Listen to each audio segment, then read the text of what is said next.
ఏంట్రా విక్టర్ 3 రోజుల నుంచి కనిపించట్లేదు? ఎక్కడుంటే ఏంటి, ఇక్కడ జరిగిన విషయాలన్నీ నాకు తెలుసు. ఏ విషయాలు తెలుసు? రే గణేష్, మీ చెల్లెళ్ళకి మంచి సంబంధం వచ్చిందే, ఎందుకురా పెళ్లి చేయలేదు? రే ఏం మాట్లాడుతున్నావు నువ్వు? ఆ తాగుబోతుడికి ఇచ్చి పెళ్లి చేయమంటావా? ఎవడరా ఈ రోజుల్లో బుద్ధిమంతుడు? ఎవడెవడో 18 ఏళ్లకి సిగరెట్ కాలుస్తున్నాడు, 19 ఏళ్లకి బీర్ తాగుతున్నాడు, 20 ఏళ్లకి విస్కీ బ్రాందీ అంటున్నాడు, 22 ఏళ్లకి ఫారెన్ సరుకు అంటున్నాడు, 23 ఏళ్లకి ఫిగర్ లేపుకెళ్ళిపోతున్నాడు, 24 ఏళ్లకి జీవితమే బోర్ అనిపిస్తుంది. నేనే ఎగ్జాంపుల్ రా దానికి. ఎవడరా ఈ కాలంలో బుద్ధిమంతుడు? పెద్ద బుద్ధులా మాట్లాడుతున్నావు. ఏ ఇలా అనుకోవచ్చు? ఎలా? 5 ఏళ్ల వయసుకే పుస్తకం చూడకుండా భగవద్గీత శ్లోకాలన్నీ చెప్పేవాణ్ణి, 6 ఏళ్ల వయసులోనే ప్రపంచంలో ఉన్న దేశాలన్నీ చెప్పేవాణ్ణి, 7 ఏళ్ల వయసులోనే స్విమ్ చేసి గిన్నిస్ బుక్ ఎక్కేవాడిని, 8 ఏళ్ల వయసులోనే కంప్యూటర్ గురించి అనర్గళంగా తెలుసుకుని మిగతా వాళ్ళందరినీ ఆశ్చర్యపరుస్తున్నారా? అలాంటి వాళ్ళ గురించి తెలుసుకో, చెడ్డ వాళ్ళని లైఫ్ చాలా ఫాస్ట్ రా, మనం కూడా అలాగే ఉండాలి. కాలాన్ని వేగంగానే వెళ్ళి మనం నెమ్మదిగా వెళ్దాం. రే విక్టర్, ఆ పెళ్లి కొడుకు నీ పాత ఫ్రెండ్ నాకు ముందే తెలుసు. ఆ, ఏదేమైనా అరుణ్ నిర్ణయమే నా నిర్ణయం. అయిపోయాపో.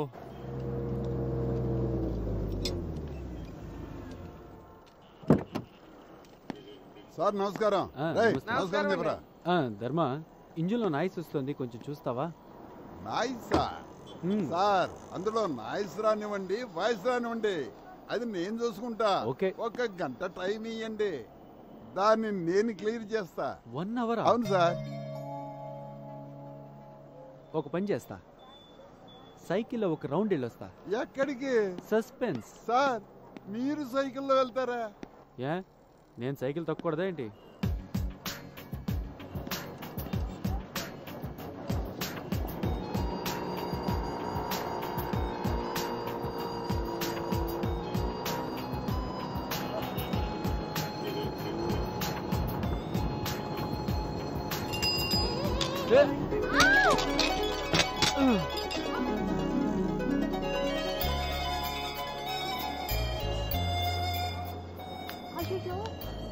హలో హలో, షాక్ అయిపోయారా?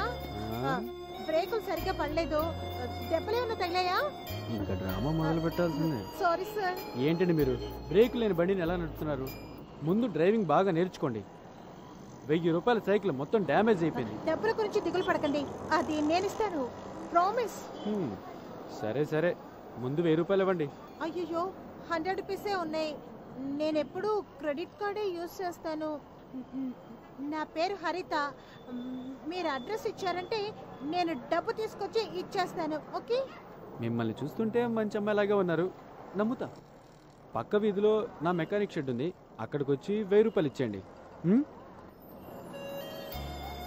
మోసం చేయాలని మాత్రం అనుకోకండి, మీ బండి నెంబర్ నాకు బాగా తెలుసు. నేనేం మోసం చేయను, మీకు డబ్బు వచ్చి చేరుతుంది. ఓకేనా? ఓకే. రే ఎలా లవ్ లో పడ్డావరా? ఈ లవ్ అంటే నాకు అస్సలు నమ్మకం లేదు. అది నాది ఎమర్జెన్సీ లవ్. ముందు చూశాను, తర్వాత అడిగేసాను. ఏం అడిగావు? నన్ను లవ్ చేస్తావా అని అడిగాను, వెంటనే క్లిక్ అయింది. హలో, అలాగా? పర్వాలేదు, వదిలే. ఏంట్రా? అదేం లేదు, ఒక స్థలం తీసుకుందాం అనుకున్నాను, అది మిస్ అయింది. అరుణ్ తీసుకున్నాడంట, నేను తీసుకుంటే ఏంటి, అరుణ్ తీసుకుంటే రే నువ్వు మరీ వాడిని నెత్తికెక్కించుకుంటున్నావు. నువ్వు అనుకున్నట్టుగా వాడు అనుకోవడం లేదు, బీ కేర్ఫుల్ అంతే. ఆ స్థలాన్ని నేను తీసుకోబోతున్నట్టు అరుణ్కి తెలియదురా. ఏయ్ ఫూల్, వాడికి అన్నీ తెలుసు. రే మన ముగ్గురం చిన్నతనం నుంచి ఒకటిగా కలిసి పెరిగాం. క్రికెట్ లో గానీ, టెన్నిస్ లో గానీ, బిలియర్డ్స్ లో గానీ, బిజినెస్ లో గానీ వాడే గెలుస్తూ వస్తున్నాడు, నువ్వు ఓడిపోతున్నావు. సరే వదిలే, బీ కేర్ఫుల్. రే అది వాడి సామర్థ్యం, అందుకని మనం వాడి మీద ఈర్ష్యపడకూడదు. It's wrong. రాంగే, అన్ని రాంగేరా. జీవితమే రాంగ్ అయిపోద్ది, కేర్ఫుల్. మీ ఓనర్ని పిలవరా. మమ్మల్ని చూస్తే ఓనర్లో కనిపించలేదా? ఓనర్ని పిలవరా. ఏంట్రా? పిలవరా. ఏంటమ్మా? నేను ఈ షెడ్ ఓనర్ని కలవాలి. ఈ షెడ్డుకు ఓనర్ని నేనేనమ్మా. నిన్న ఒకరు సైకిల్ మీద వచ్చారే, ఆయన? అతనా? అరుణ్ సారా?